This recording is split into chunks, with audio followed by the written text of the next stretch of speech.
하나님 말씀입니다. 요한복음 3장 1절에서 5절까지의 말씀입니다. 한 절씩 교독하겠습니다. 그런데 바리새인 중에 니고데모라 하는 사람이 있으니 유대인의 지도자라.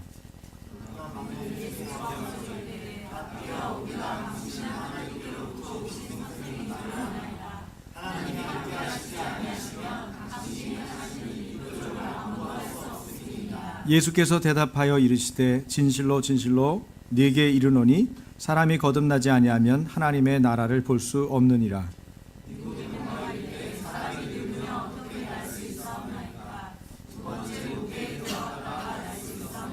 5절 함께 읽습니다. 예수께서 대답하시되 진실로 진실로 네게 이르노니 사람이 물과 성령으로 나지 아니하면 하나님의 나라에 들어갈 수 없느니라. 아멘. 우리가 사회적인 용어를 교회에서 사용할 때가 있지만 때로는 교회에서 사용하는 신학 용어가 사회에서도 흔하게 사용되는 그런 예를 볼 수가 있습니다. 그 중에 단어가 거듭난다 이런 말이에요. 거듭난다는 말. 정치가 혼란스럽고 문화계가 혼잡하고 교육 역시 혼동의 상황에 있을 때 사람들은 흔히 이렇게 말하죠. 거듭나야 한다. 문화계가 거듭나야 된다. 정치계가 거듭나야 한다. 교육계가 거듭나야 한다. 이런 말들을 흔히 사용하고 합니다. 그런데 이 말이 누가 제일 먼저 사용했습니까? 예수님이 가장 먼저 사용하신 말이 거듭난다라는 말입니다. 보통 사람들은 거듭나야 한다 이 말을 들으면 새로워져야 한다, 개혁되어야 한다, 뜯어고쳐야 한다 이렇게 보통 이해를 합니다. 여러분 중에서도 아마 이렇게 이해하는 분들이 있을지 모르겠습니다. 그렇지만 예수님이 하신 말씀의 뜻은 그런 말이 아닙니다. 예수님이 거듭나야 한다라고 할 때는 새로운 창조, 새로운 생명, 새로운 탄생 이런 것을 의미하는 말로 이 말을 사용하셨습니다. 그러므로 증상이 바뀌고 행동이 사뭇 달라지는 정도로 바뀌는 것 가지고 거듭난다라고 말하지 않습니다. 이 거듭난다는 말 자체는 나라고 하는 존재 자체가 달라지는 걸 말합니다. 뭐가 달라져요? 존재 자체가 달라져요. 존재 자체가. 그렇게 이해해야 오늘의 말씀을 오해하지 않고 여러분이 이 말씀을 받을 수가 있습니다. 여러분 3장 7절 말씀인데요. 같이 읽겠습니다. 내가 네게 거듭나야 하겠다 하는 말을 놀랍게 여기지 말라. 예수님이 니고데모한테 한 말씀인데요. 여기서 거듭이라는 부사, 이 아노덴이라고 하는 원어적 의미는 공간적으로는 위로부터라는 말이고 또 시간적으로는 처음 또는 시작부터라는 의미로 쓰입니다. 예를 들어서 여러분이 히브리서에 성소 휘장이 위로부터 아래로 찢어져 이런 표현이 있거든요. 그때 위로부터라는 것은 이게 공간적인 의미가 있어요. 그리고 이 거듭이라는 아노덴이 이 공간적인 의미로 쓰일 뿐만 아니라 시간적으로도 쓰일 수가 있는데 아까 말씀드린 대로 처음 또는 시작부터 이런 단어로 쓰일 수가 있는 거예요. 그리고 또 다른 예는 어떤 예냐면 야고보서에 보면 오직 위로부터 난 지혜는 할 때 위로부터라는 단어가 쓰이거든요. 이게 거듭이라는 단어예요. 같은 단어입니다. 아노덴이라는 단어인데 이 단어는 어떤 뜻이냐면 하늘로부터, 하늘에 거하시는 하나님으로부터 라는 뜻이에요. 그러니까 이 거듭난다라는 말을 할 때 우리는 거듭나야 한다, 거듭난다 이 말은 새롭게 하늘로부터 시작부터 존재적으로 다시 태어나야 된다는 얘기예요. 그러니까 결국 여러분이 붙잡아야 될 중요한 의미는 뭐예요? 존재의 변화에 거듭난다라는 말에 포커스가 있다. 초점이 존재. 그러니까 내가 증상이 바뀌었어. 예를 들어서 기분 좋을 때는 그냥 간이고 쓸개고 다 빼줘. 근데 기분 나쁠 때는 막 그냥 정신을 못 차려서 야만족이고 막 뭐 포갑적이고 막 독재적이고 이러면 어떻게 되겠어요? 거듭난 게 아니죠. 그렇지 않겠어요? 여러분 우리 안에 증상적인 변화가 일어났다고 그래서 거듭났다고 얘기하지 않아요. 존재가 바뀌는 것입니다. 존재가 바뀌었는데도 증상은 좀 뒤따라올 수 있어요. 무슨 얘기인지 아시겠어요? 내가 신분이 바뀌고 내가 존재가 바뀌면 그 다음에 증상은 나중에 따라오게 돼 있는 거예요. 어떤 사람은 천천히 오고 어떤 사람은 빨리 오고. 거듭난 사람은 결국은 뭐가 있다는 겁니까? 이 한 단어죠. 변화. 요한복음의 주제이기도 한데 변화가 있다는 것입니다. 새로이 하늘로부터 거하시는 하나님으로부터 시작부터 존재적으로 다르게 태어나는 것, 이것이 거듭나는 것입니다. 예수님은 처음으로 예루살렘에 올라가셨습니다. 그 처음으로 올라가신 그 자리에서 표적과 기사를 많이 행하셨어요. 여러분 중에도 아마 교회를 몇 년씩 다닌 분들은 요한복음을 제법 읽어보셨을 거예요. 그러나 오늘 말씀을 다시 보면서 우리가 깨달아야 될 것들, 우리가 놓치고 있는 것들이 많이 있다는 거예요. 예수님이 예루살렘에 올라가셔서 뭘 하셨다고요? 표적과 기사를 많이 행하셨어요. 그럼 사람들이 어떻게 됐을까요? 사람들이요? 많은 사람이 표적을 보고 그분의 이름을 믿기 시작해요. 여러분 이상하잖아요. 보통 우리가 교회에서 배우고 듣기는 어떻게 배워요? 예수님이 말씀을 폼나게 전하시고 근사하게 전하시고 알지 못했던 것을 깨닫게 하셨기 때문에 우리가 믿게 됐다고 생각하잖아요. 그런데 성경에는 그렇게 기록하지 않아요. 뭐라 그래요?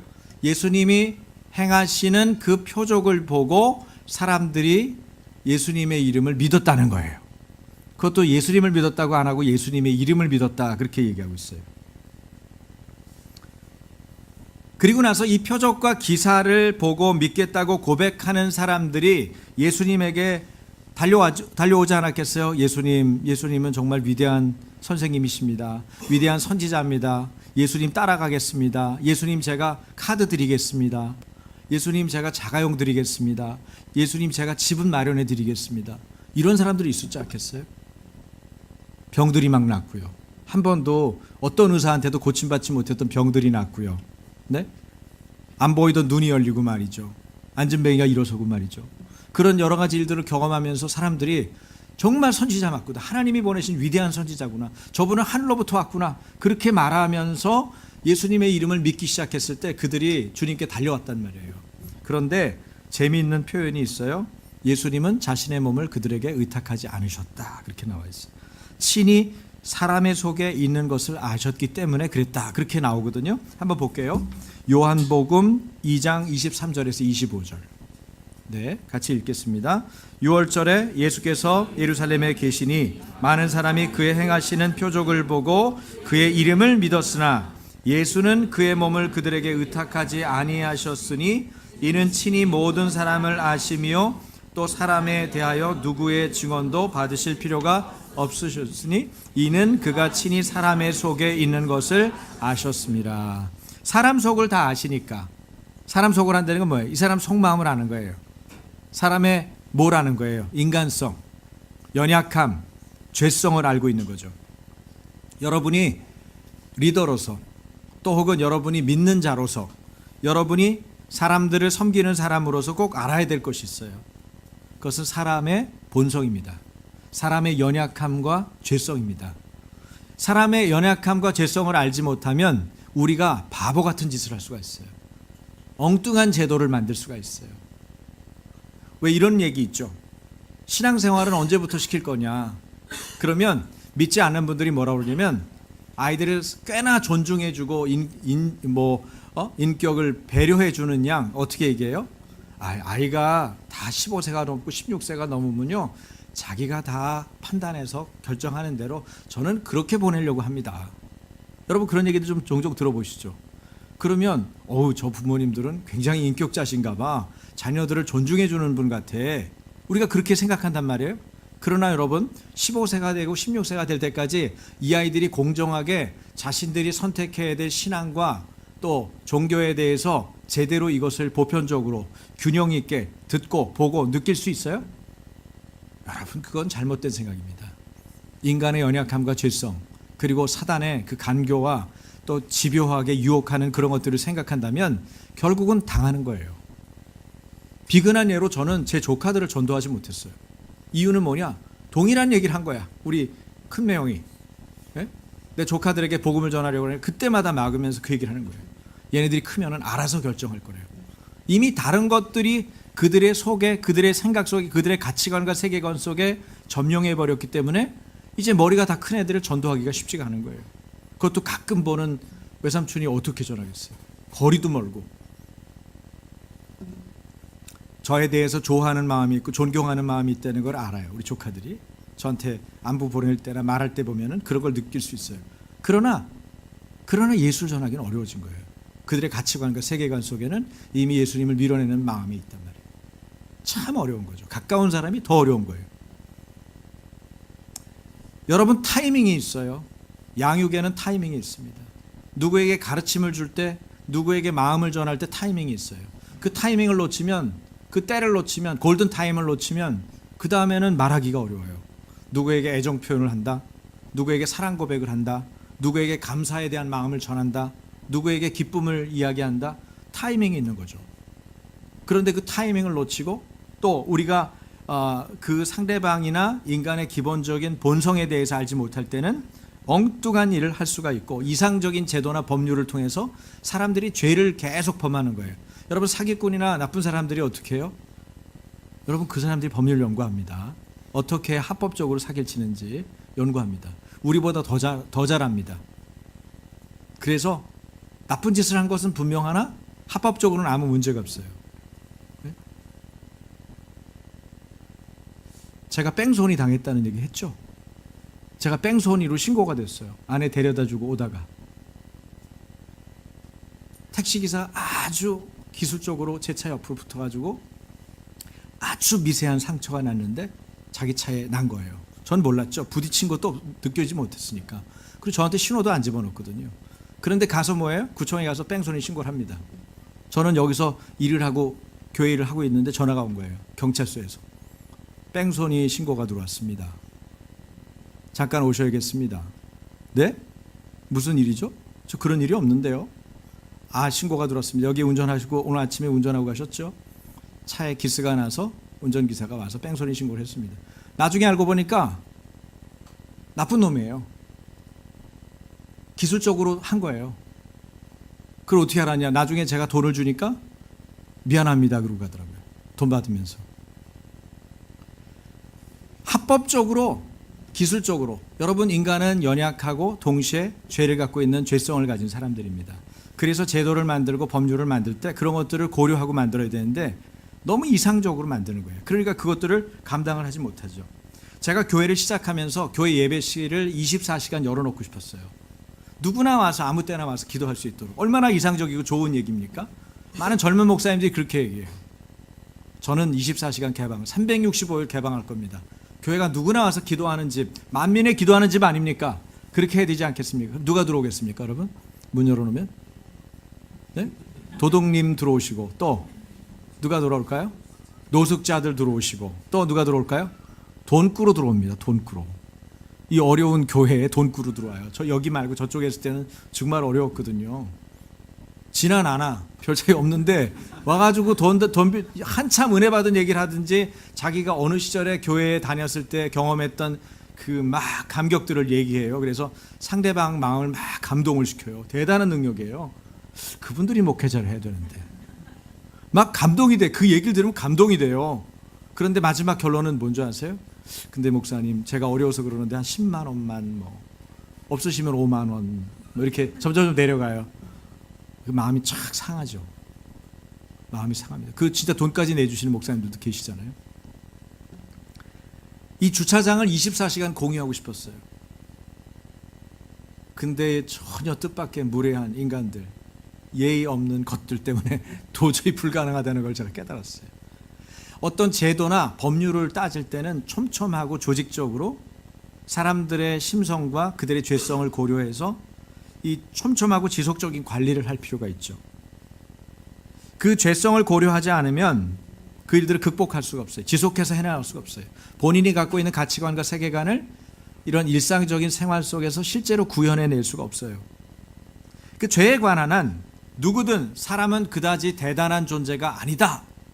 그렇게 마음 먹고 있어야 돼요. 여러분 중에 어떤 영역에서 난 죄를 지은 적이 없어. 나는 그런 쪽은 초월해 있어. 그렇게 생각합니다. 예를 들면 나는 돈에 대해서는 뭐 정말 나는 욕심이 없더라고. 그렇게 생각하는 분도 있을 거 아니겠어요? 그렇게 생각하지 마십시오. 그렇게 생각하는 그분도 대단한 분이 아닙니다. 아직 그 맛을 제대로 못 느껴본 거예요. 제가 차에 대해서 욕심이 없다고 생각했는데 차가 스타렉스가 주저앉아가지고 그 다음 차를 할 수 없이 구했잖아요. 중고차를. 근데 우리 집사님하고 같이 가가지고 차를 고르는데 차를 저렴하게 교회 예산으로 사야 되니까 저렴하게 사야겠다. 어떻게든지 아껴 써야겠다. 그래가지고 여러 번을 방문을 한 거예요. 방문하다 보니까 어떻게 되겠어요? 제가 한 번도 경험하지 못한 차를 보기 시작한 거예요. 야, 이런 차도 있구나. 야, 이 차는 왜 이렇게 편안한 거야? 이 차는 왜 핸들이 이렇게 빨리 편하게 돌아가는 거야? 오, 이 차는 높다. 멀리도 보이는데? 하나 둘씩 보기 시작하니까 뭐가 생겨요? 제가 차에 대한 욕심이 생기더라고요. 야, 저거 몇백만 원만 더 내면 저거 다 살 텐데 교회 부담을 좀 지울까? 이런 생각이 저희 안에 드는 거예요. 그래서 제가 그 다음 주에 안 나갔어요. 집사님이 결정해서 해주세요. 제가 욕심이 생기네요. 제가 안 나가고 우리 전 집사님이 그걸 결정해서 차를 샀어요. 굉장히 위태위태하더라고요. 그럼 제가 차를 근상을 몰고 오면 여러분이 뭐야, 목사님 뭐야, 내 차보다 좋은 거 몰고 오셨는데? 이렇게 좋아하는 분도 있겠지만은 시험에 드는 분들이 있을 거 아니에요. 내가 헌금한 거를 결국 이렇게 쓰는 거야?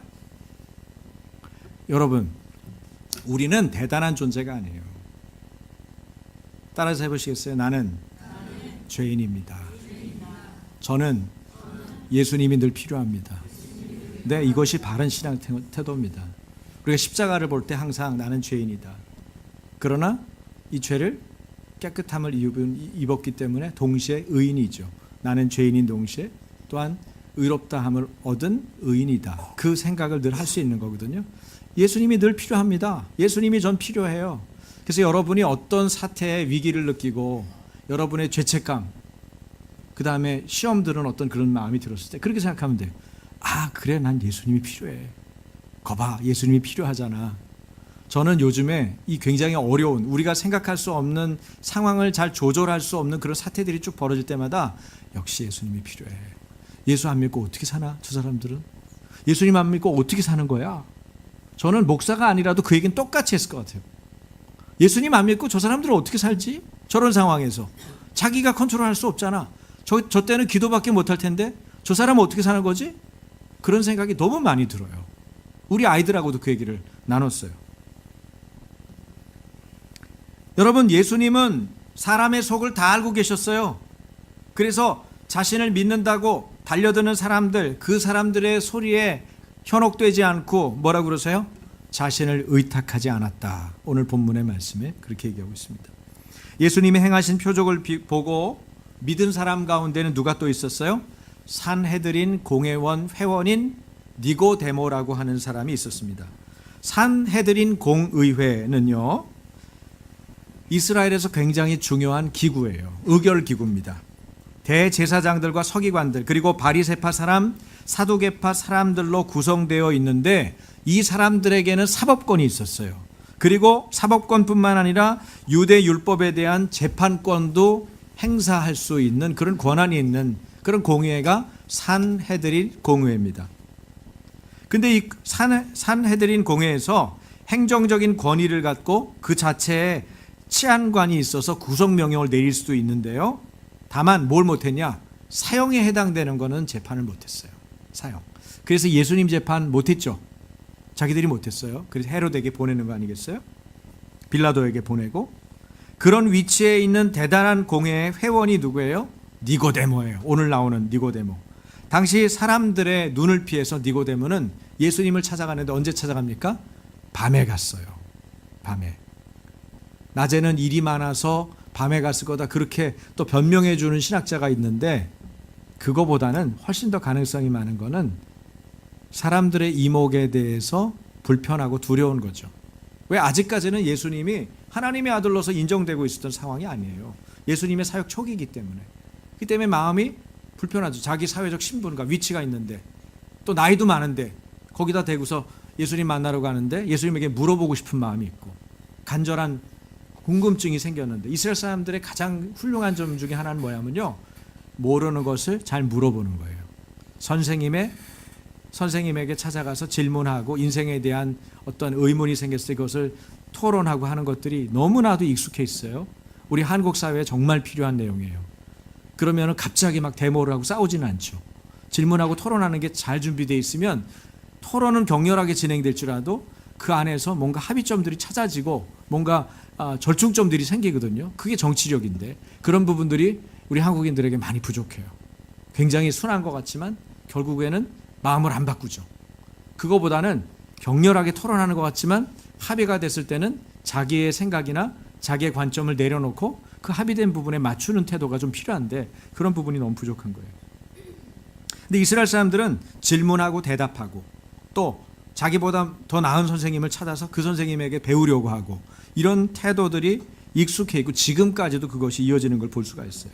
서로를 통해서 배우려고 하는 자세는 굉장히 우리가 본받아야 될 중요한 자세이다고 생각합니다. 성경도 함께 질문하면서 배워가는 걸 볼 수 있거든요. 어쨌든 예수님을 찾아온 니고데모가 예수님을 만나자마자 어떻게 합니까? 예수님을 극찬을 합니다. 그 사람 사회적 신분에 상관없이 젊은 랍비, 이 예수라고 예수가 랍비라고 생각되는데 랍비였던 랍비인 예수님에게 극찬을 하면서 높이죠. 예수님을 높입니다. 그 얘기가 요한복음 3장 2절인데 제가 읽겠습니다. 랍비여, 우리가 당신은 하나님께로부터 오신 선생인 줄 아나이다. 하나님이 함께 하시지 아니하시면 당신이 행하시는 이 표적을 아무도 할 수 없음이니다. 그렇게 말합니다. 그런데 예수님은 이런 대단한 사람, 이런 대단한 사람 앞에서 전혀 다른 얘기를 하세요.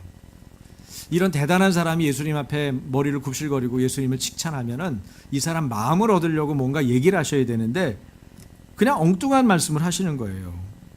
그럼에도 불구하고 그 말은 가장 삶의 본질적인 말씀이기도 했습니다. 3절인데요. 다 같이 읽겠습니다. 예수께서 대답하여 이르시되 진실로 진실로 네게 이르노니 사람이 거듭나지 아니하면 하나님의 나라를 볼 수 없느니라. 생각해 보세요. 당신은 위대한 선생님이다. 당신은 위대한 랍비이십니다. 이렇게 말을 하는데 사람이 거듭나지 않으면 하나님 나라를 볼 수 없다. 여러분 어때요 기분이? 예? 여러분이 만나서 예수님 만났어요. 예수님 대단한 분인 걸 봤어요. 예수님 기적, 표적을 행하셨어요. 그걸 보고선 예수님은 정말 위대하세요. 딱 그러는데 뭐라고 그래요? 사람이 거듭나지 아니하면 하나님의 나라를 볼 수 없다. 이렇게 얘기하시는 거죠. 뭔가 이상하죠? 예? 일반적이지 않잖아요. 상식을 벗어나는 말, 사람이 2번 나야 한다는 것. 그거 자체가 상식을 벗어나는 얘기예요. 아니 늙은 몸으로 어머니 뱃속에 다시 들어가야 하나요? 어떻게 그런 일이 가능합니까? 여러분 자연스러운 물음입니다. 자연스러운 질문이에요. 그래도 참 용기가 있잖아요. 이런 질문을 자기가 모를 때는 정확하게 질문할 수 있는 태도. 얼마나 중요한 거겠어요? 그러다가 예수님이 좀 더 자세하게 말씀을 들려주죠. 요한복음 3장 5절이에요. 진실로 진실로 네게 이르노니 다 같이 사람이 물과 성령으로 나지 아니하면 하나님 나라에 들어갈 수 없느니라. 앞에 구절을 여러분이 기억하시는지 모르겠어요. 이 구절을 보면은 거듭나지 아니하면 해놓고 뭐가 바뀌었어요? 이번에는 3장 5절을 보니까 물과 성령으로 나지 아니하면. 그러니까 물과 성령으로 난다는 것과 거듭난다는 것과 뭐예요? 이꼴이라는 거예요. 같다는 거예요. 그 다음 하나님 나라를 볼 수 없다 그랬는데 이번에는 하나님 나라에 들어갈 수 없다 그래요. 하나님 나라 보는 것과 하나님 나라 들어가는 것을 이꼴로 놓는 거예요. 그렇죠? 이 내용을 잘 보셔야 돼요. 그리고 이렇게 말씀해 주시는 거죠. 어머니 뱃속에서 나오는 것은 어디까지나 육신으로 출생하는 것이다. 내가 말하는 것은 영으로 출생하는 것을 말한다. 너는 육으로 태어났지만 영으로 태어나지 못한 사람이다. 반드시 영적으로 다시 태어나야 한다. 이 말을 이상히 여겨서는 안 된다라고 얘기를 해 주셔요. 어째서 예수님이 이 문제를 이처럼 강하고 진지하게 말씀하고 있을까요? 여러분, 왜 그럴까요? 왜 위대한 선생님을 찾아온 사람에게 중요한 사회적 위치에 있는 이 사람이 말을 하는 이 찰나에 이 사람 마음을 얻어서 하나님의 일꾼으로 삼고 뭔가 주님의 세계를 펼쳐나가시면 될 텐데 왜 이 문제를 이렇게 진지하고 강하게 질문하시면서 그쪽으로 가져가실까요? 그것은 바로 하나님 나라 때문입니다. 하나님 나라 때문에.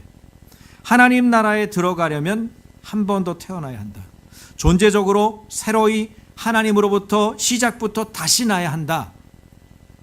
이 얘기를 니고데모에게 이 순간에 해주는 거예요. 행복은 여러분 한순간입니다.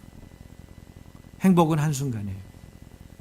여러분이 가지고 있는 그 행복도 다 한순간이에요.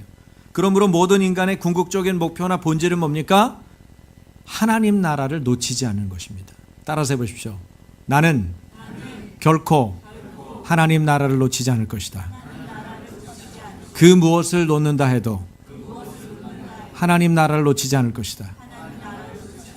그래서 가장 본질적이고 가장 중요한 삶의 목표와 본질을 예수님이 니고데모에게 얘기하는 거예요. 이분은 진지한 사람이거든. 니고데모는 진지한 사람이에요. 어린아이가 다시 태어나려면 여러분 부모의 수고가 따릅니다. 엄마 아빠가 수고해야지 아이를 가질 수가 있어요. 특히 엄마가 10달 동안 애를 담고 있다가 또 해산에 그 수고를 해야만 아이를 출산할 수 있어요. 죽음을 담보로 해산의 진통을 겪는 그런 과정들을 거치게 되죠. 마찬가지로 영으로 거듭나기 위해서는 어떻게 해야 돼요? 오늘 말씀을 보니까 물과 성령으로 거듭나야 돼요. 물은 무엇입니까? 물은 따라서 해보십시오. 하나님의 말씀. 물은 하나님의 말씀. 네, 야고보서 1장 18절 다 같이 그가 그 피조물 중에 우리로 한 첫 열매가 되게 하시려고 자기의 뜻을 따라 진리의 말씀으로 우리를 낳으셨느니라. 뭐로 낳았어요? 하나님의 말씀으로 낳은 거예요. 여러분 믿는 사람은 어떻게 탄생합니까? 하나님의 말씀으로 낳는 것입니다. 우리가 하나님의 말씀을 들을 때 우리는 거듭납니다. 여러분이 기가 막힌 그 철학자나 석자 교수의 얘기를 들어서 거듭날 수 없어요. 여러분이 달변가의 얘기를 하루 종일 들어도 거듭날 수 없어요. 말 잘하는 스님의 얘기를 100년간 들어도 여러분이 거듭날 수가 없어요. 우리가 거듭나려면 하나님의 말씀을 들어야 거듭납니다. 할렐루야. 그래서 하나님 말씀 앞에 엎드리는 거예요. 성령이 하나님의 말씀을 우리 마음에 씨로 뿌려서 움트면서 새 생명이 태어나는 거예요. 베드로전서 1장 23절입니다. 또 다 같이 읽죠. 너희가 거듭난 것은 썩어질 씨로 된 것이 아니요 썩지 아니할 씨로 된 것이니 살아있고 항상 있는 하나님의 말씀으로 되어 있는. 예, 하나님 말씀이 어때요? 살아있어요. 하나님 말씀이 어때요? 항상 있어요. 그래서 하나님 말씀은 어떻게 합니까? 우리가 믿음으로 취할 때 우리 삶 가운데 우리의 역사 가운데 인류의 역사 가운데 어떻게 해요? 일하시는 거예요. 활동하는 거예요. 하나님 말씀은 살아있어요. 항상 살아있어요. 항상 역사합니다. 그래서 말씀을 보내서 하나님이 우리를 위험한 지경에서 건져주시기도 하고 하나님의 말씀을 떠올려서 무엇을 깨닫게 하시기도 하고 하나님이 어떻게 해야 할 바를 모를 때 말씀으로 우리를 운행하시기도 하는 거예요. 말씀은 놀라운 것입니다. 그래서 물이라고 표현하는 거예요.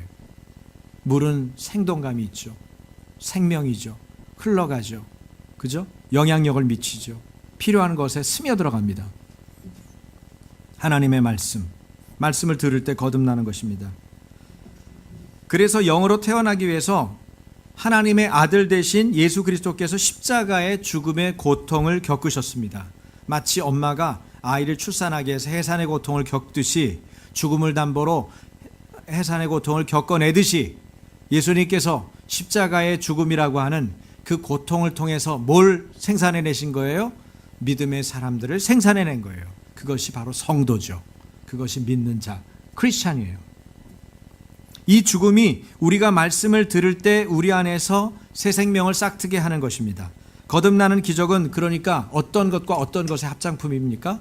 따라서 해보십시오. 말씀과 성령. 네, 거듭남은 말씀과 성령의 합작품입니다. 그때 거듭나서 생명이 나오는 거예요. 그리고 거듭났다면 반드시 뭐가 있어요? 흔적이 있어요. 사실적인 증거가 있어요. 여러분, 바람이 임의로 불지만 바람이 있는 곳에는 뭘 알 수 있죠? 바람을 느낄 수가 있어요. 여기 성경에 나온 그대로 얘기하면 바람 소리를 들을 수가 있어요. 저희가 겨울에 바람이 불 때 이 가운데가 이게 통로가 열려 있거든요. 주차장하고 연결되어 있어요. 참 우리 지하가 참 좋은 공간이에요. 이런 공간이 찾기가 쉽지 않아요. 양쪽에 문이 있죠. 그래서 바람이 소통될 수가 있는데 너무 멀거든요. 그런데 가운데 또 통로가 있어요. 그래서 여러분들이 지금도 산소를 계속 마시시면서 따뜻하게 지내게 하려고 온도가 추운 날에는 난방을 할 거 아니에요. 그럼 난방만 계속 넣고 문을 닫아 놓으면 여러분이 답답하고 졸리겠죠. 어떻게 하냐면 이 가운데 커튼을 치고 문을 열어요. 그러면 바깥 공기가 직접 들어오는 거예요. 그래서 공기도 들어오고 난방도 되기 때문에 적당하게 산소도 공급되면서 아주 최적의 조건, 우리가 뭐 굉장한 돈을 들여서 이게 뭘 설치하지 않아도 이렇게 될 수 있게 우리 교회가 돼 있어요. 여러분, 바람이 저기서 들어오잖아요. 그러면 쉬 하고 들어온다고요. 바람 소리가 나요. 근데 예수님이 어떻게 비유했어요? 성령님이 오실 때 바람이 임의로 부는데 어디서 와서 어디로 가는지 모른다는 거예요. 그런데 바람이 소리가 난다는 거죠. 성령이 임하실 때 어떻게 해요? 소리가 나요. 바람 같은 소리가. 성령님이 임하시면 바람 같은 소리가 나요. 여러분, 사실적인 증거가 우리 안에 있을 수 있다는 거예요. 어떻게 거듭난 거는 어떻게 알아? 거듭난 거는 바람이 임의로 부는 것처럼 어디서 와서 어디로 오는 건지 모르는 거야. 그러면은 뭐 아무것도 아니야? 아니요. 바람의 소리가 있듯이, 그래서 바람이 있다는 걸 알듯이 거듭났다는 것은 거듭난의 흔적, 사실적인 증거가 있다는 거예요. 그게 뭐예요? 삶의 변화입니다. 할렐루야. 삶의 변화예요. 내가 거듭났는지 안 거듭났는지 어떻게 알아요? 내 삶에 예수님의 흔적이 있어야죠. 내 삶에 바람 소리가 들려야죠. 그것이 사람들에게 느껴지고 나에게도 느껴져야죠. 그럴 때 거듭났구나, 흔적이 있구나, 사실적인 증거가 있구나, 그렇게 말하는 거예요. 그 사실성을 가지고, 이 삶의 변화를 가지고 우리가 알 수가 있어요. 그중 가장 두드러진 특징은 뭐냐면요, 거듭나고 나면 죄에 대한 태도가 단호해져요. 예전에는 죄가 있으면 그래 뭐 남들도 다 이렇게, 에이 뭐 이거 가지고 남들 다 이렇게 짓는 거야, 사람이 뭐 그렇지 뭐, 사람이 죄인이래잖아, 또 죄를 더 가까이 이렇게 하는 거예요. 그런데 그런 죄를 지으려고 할 때 마음에 두근두근 거리면서, 내가 예수 믿는 사람인데, 내가 기도하는 집사인데, 내가 그래도 명색이 몇 년간 다닌 성도인데 이럴 수 없지, 안 돼, 할 수 없어. 물론 실수할 때도 있고 실패할 때도 있지만 우리 안에 끊임없이 죄를 이기고 죄를 극복하려고 하는 마음이 있어요, 없어요? 있죠. 여러분 양심이 살아있다는 증거고 여러분이 거듭났다는 증거예요. 거듭나지 않고 양심에 화인 맞은 사람은 어떻게 해요? 아무렇지 않습니다. 어떤 죄를 져도 아주 편안합니다. 그러면 그 사람은 어떤 사람이에요? 아직 거듭나지 않았거나 화인 맞은 사람, 양심에 화인 맞은 사람. 둘 중에 하나예요. 그러니까 이게 죄책감이 느껴지고 괴로운 것이 좋은 것입니까? 아니면 이게 안 느껴지는 게 좋으십니까? 안 느껴지는 게 좋아요? 네, 느껴지는 게 좋은 것입니다. 고통이 느껴지는 게 좋은 거예요. 불에 데웠는데 뜨거워 이래야지 손을 떼죠. 왜 이래? 시꺼매졌네? 이러면 되겠어요? 네? 못이 자기를 찔러가지고 피가 막 줄줄줄 새는데, 근데 왜 여기서 피가 나는 거야? 이러는 게 좋겠어요? 얼른 발을 빼든지 무슨 조치를 취할 수 있어야죠. 그래서 고통을 느끼고 죄에 대해서 아파하고 불편하고 양심의 거리낌이 생기고, 여러분 이것은 살아있는 것입니다. 그리고 그 전부터 느껴서 내 마음이 불편하다, 나는 안 갈 거야. 우리 딸 자랑을 좀 해야겠어요. 정윤이가 말이에요, 어저께 늦게 갔어요. 이유는 원래 늦게 가면 안 돼. 걔는 일찍 들어가야 되거든요. 거기서 글쎄 이제 고3들 8명 됐다고 얘네들이 술을 먹인대요. 뭐 술 먹는 법을 가르친대나? 지나 똑바로 할 것이지. 그래가지고 여자애들을 다 불러놓고 원래 예배실로 사용했던 그 장소에서 얘네들한테 뭐 비싼 술을 먹이고 어떻게 먹는지를 가르치겠대. 제가 막 머리가 막 피기가 올라가는데 어떻게 해야 되나 얘를. 근데 얘가 그러는 거예요. 아빠 저 안 가고 싶어요. 늦게 가고 싶어요. 거기서 빠지고 싶어요. 저 안 갔으면 좋겠어요. 하나님 저 빠지게 해주세요. 옆에서 기도를 하는 거야. 그래서 제가 너 늦게 가. 예배하고 가면 되잖아. 예배하고 모임이 있었다고 그래. 실제로 나하고 모이면 될 거 아니야. 그렇게 얘기하고는 예배 8시, 10시에 끝나서 그 다음에 우리 집 데리고 가서 우리 집에서 시간 보내고, 그리고 가면서 하나님 다른 사람 안 만나게 해주세요. 또 만나면 내려가자고 그럴 거 아니야. 밑에 내려가서 같이 술 먹자고. 별 희한한 세상이 다 있어요. 요새는 학생들도 그렇게 열심히 술을 먹여야 됩니까? 오히려 그렇게 먹는 애들이 탈선할까 봐 걱정을 해줘야 되는데 이제 뭐 가르친대요, 그 먹는 방법을. 그래서 잘못된 걸 배운 거죠. 그래서 거기를 피하려고 안 가고 해가지고 결국 안 갔어요. 제가 문자를 넣었더니 무사 통과했어요. 아무도 저를 부르지 않았어요. 할렐루야. 자기의 경건과 자기의 거룩은 스스로가 지키는 거예요. 그리고 하나님께 그것을 구하면 하나님이 길을 만들어 주세요. 그래서 담대하게 대처할 수 있는 능력도 주시는 거예요. 여러분, 거듭나면 사실적인 증거가 있어요. 삶의 변화가 있습니다. 막전엔 찐빵이라고 하는 책의 저자이기도 한데 카피라이터 이만재라는 사람이 나이가 50 넘어가지고 예수를 믿게 된 거예요. 늦은 나이에 거듭났죠. 중생을 얻게 됐습니다. 그리고 그 경험한 글을, 카피라이터니까 글을 재밌게 쓰잖아요. 이분이 이렇게 글을 썼어요. 참 별 희한한 일도 다 있다. 참 별 희한한 일도 다 있다. 내 나이 머지않아 지천명을 바라보는 나이에, 아직은 50이 안 넘었나 보군요. 아무리 생각해 보아도 별일은 별일이다.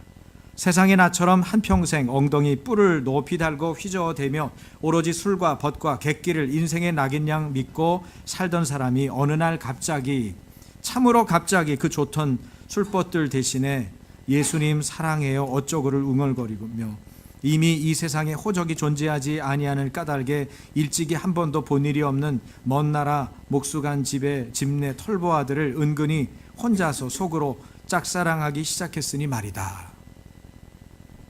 너무 재밌는 표현이에요. 성령으로 난 사람, 거듭난 사람은 바람과 같습니다. 바람은 소리를 낼 뿐만 아니라 지나간 흔적을 남깁니다. 자기의 존재를 알리죠. 거듭난 사람도 이와 비슷한 사실성을 가지고 있는데 그것이 뭐라고요? 삶의 변화입니다. 그리고 그 중에 가장 두드러진 특징은 죄에 대한 태도가 단호해진다는 것이죠. 하나님의 씨가 우리 속에 있어서 죄를 범할 수 없기 때문입니다. 요한 1서 3장 9절이 그걸 말하고 있죠. 다 같이 하나님께로부터 난 자마다 죄를 짓지 아니하나니 이는 하나님의 씨가 그 속에 거하며 그도 범죄하지 못하는 것은 하나님께로부터 났음이라. 하나님께로부터, 이제는 아시겠죠? 거듭났다는 거예요. 거듭났기 때문이다, 그 얘기예요. 거듭난 사람은 삶의 목표를 세울 때 또한 이런 태도가 달라지죠. 전적으로 하나님을 기쁘시게 하는데 초점을 맞추고 싶어 합니다. 자기 자신이 삶의 목표의 중심이었는데 이제는 하나님 중심, 예수님 중심으로 바뀌게 되는 거죠. 20세기 초에 미국의 아이언사이드라고 하는 유명한 목사님이 계셨어요. 당시 능력 있는 전도자이자 설교자이셨던 시카고 무디교회 담임 목사 사역을 하고 계셨는데 그분의 회고록이 참 감동적인 이야기가 담겨 있습니다. 목사님이 신학교를 졸업하고 샌프란시스코에서 사역을 막 시작할 때였습니다. 어느 주일날 오후에 샌프란시스코 베이라고 하는 지역을 걷고 있는데 형제단에 속한 5-6명쯤 되는 형제들이요, 시장 앞에서 전도대를 꾸려가지고는 전도를 하고 있는 거예요. 근데 목사님을 보니까 목사님 반가워요. 우리 인사하고는 목사님 전도 간증 좀 해주시죠. 지금 설교 끝나고 예배 다 마치고 얼마나 평안하게 이렇게 쉬고 있는 목사님을 거기다 또 붙잡아 놓고는 전도 간증을 시킨 거예요. 근데 이분이 열정적이니까 그렇게 하겠습니다. 그리고 이제 전도를 회중들한테 하고 있었어요. 자기가 어떻게 예수님을 믿게 됐는지, 그리고 자신의 삶이 어떻게 변화됐는지를 이야기하면서 전도를 했죠. 그런데 전도를 듣고 있는 회중 중에 맨 앞줄에 신사복을 탁 입고 폼나게 차려입은 어떤 남자분이 한 분 계셨는데 가만히 이야기를 듣다가 자기 명함을 꺼내더니 명함 뒤에다가 뭐라 쓰는 거예요. 그리고는 탁 내미는 거죠. 아이언사이드 목사님한테. 알고 보니까 이 사람은 자유주의 신학계, 당시 자유주의 신학계에 널리 알려진 교수였습니다.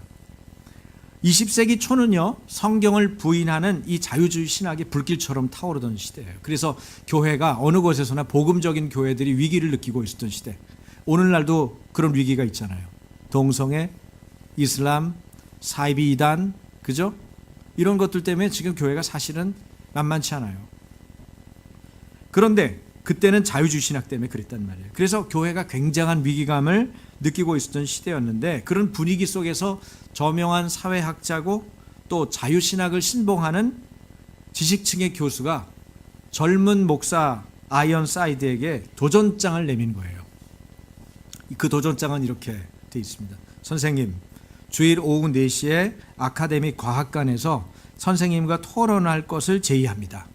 제목은 불가지론과 기독교입니다. 불가지론이라는 말은 신의 본체는 알 수 없다는 사상에서 나온 얘기죠. 그 불가지론과 기독교에 대해서 토론하자는 거예요. 어떻게 생각하십니까? 그거를 보고 말이죠. 이 아이언사이드가 대답을 했습니다. 좋습니다. 그 도전에 응하겠습니다. 다만 선생님께서 제게 갑작스럽게 토론을 제시했으니까 저도 한 가지를 제안하겠습니다. 선생님은 토론장에 나오시면서 두 사람을 데리고 나오셔야 합니다. 과거에 구제불능이라고 할 정도로 삶이 부끄럽고 엉망이었던 사람들 중에서 선생님의 강의를 듣고 변화받아서 죄를 멀리하고 새 사람이 되어서 지금은 모든 사람에게 칭찬을 받고 있는 두 사람만 데려오십시오. 선생님이 두 사람을 데려오면 저는 100명을 데려오겠습니다. 그렇게 얘기를 합니다. 근데 옆에 있던 자매 하나가 목사님 저도 그 100명에 하나니까 껴주세요 그러는 거예요. 옆에 있는 형제가 뭐라 하냐면 목사님 제가 60명은 데리고 오겠습니다 그러는 거죠. 어떻게 됐을까요? 없던 일로 합시다. 그리고 그 자유주의 잘난 신학자가 주랭랑을 친 거죠. 여러분 기독교의 능력이 어디 있습니까? 기독교의 능력은 예수 믿고 거듭난 사람들의 변화된 삶에 있는 것입니다. 어떤 거듭난 사람의 모습을 우리가 가지고 있는지 우리 자신을 봐야 합니다. 내가 지식으로 사회적인 활동으로 어떤 것을 많이 쥐고 있는 것이 우리의 거듭난 것을 증거하지 않습니다. 바람이 바람 소리를 내듯이 성령의 사람, 거듭난 사람은 거듭난 삶의 흔적, 사실적인 증거를 가지고 이야기해야 됩니다.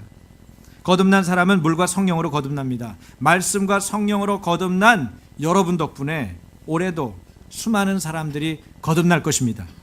수많은 사람들이 예수님께 돌아올 것입니다. 예수 만난 사람들에게 여러분의 삶의 변화를 증거하십시오. 예수님은 당장 눈에 안 보이지만 여러분의 삶의 변화는 보일 것 아니겠습니까? 세상의 빛으로 그리스도의 향기로 주님 드러내는 일을 가득 채우시는 은혜가 있는 2017년이 되기를 주님의 이름으로 축원합니다. 우리 같이 기도하겠습니다. 이 시간에 먼저 감사하면 좋겠습니다. 형편없는 내게 죄로 인해 죽어야 마땅하는 우리들에게 하나님의 아들 예수님을 보내주셔서 죄로부터 의로 우리를 옮겨주시고 우리를 구원받은 자녀답게 하나님의 선택받은 하나님의 백성으로 불러주시고 세워주신 것을 감사하십시다. 그리고 하나님께서 이 구원받은 우리들, 거듭난 우리들에게 그 사실적인 증거, 예수 만난 흔적을 이제 이웃들에게, 친구들에게, 또 가족 친지에게 가서 전하라고 말씀하시는 사실에 대해서 우리가 기쁨으로 받고 감사함으로 받고 주님께 말씀드리는 귀한 시간이 되길 바랍니다. 우리 같이 기도하겠습니다. 하나님 아버지, 우리의 삶 가운데 여기까지 인도하신 분이 주님이십니다. 주님이 아니오셨던 저희는 중간에 좌절하고 낙담하고 절망하고 넘어졌을 뿐일 것입니다. 그러나 주님 확실한 증거를 우리에게 보여주셔서 감사합니다. 거듭난 사람들, 말씀과 성령으로 거듭난 증인들이 여기에 모여 예배합니다. 아버지 하나님, 말씀으로 성령으로 거듭난 하나님의 사람들, 그래서 삶의 구체적인 변화와 예수 만난 흔적들을 갖고 있는 하나님의 종들을 이 시간에 위하여 기도합니다. 성령으로 충만케 하여 주옵소서. 말씀으로 가득하게 하여 주시옵소서. 우리가 말씀으로 성령으로 거듭나서 하나님 나라에 들어갈 수 있는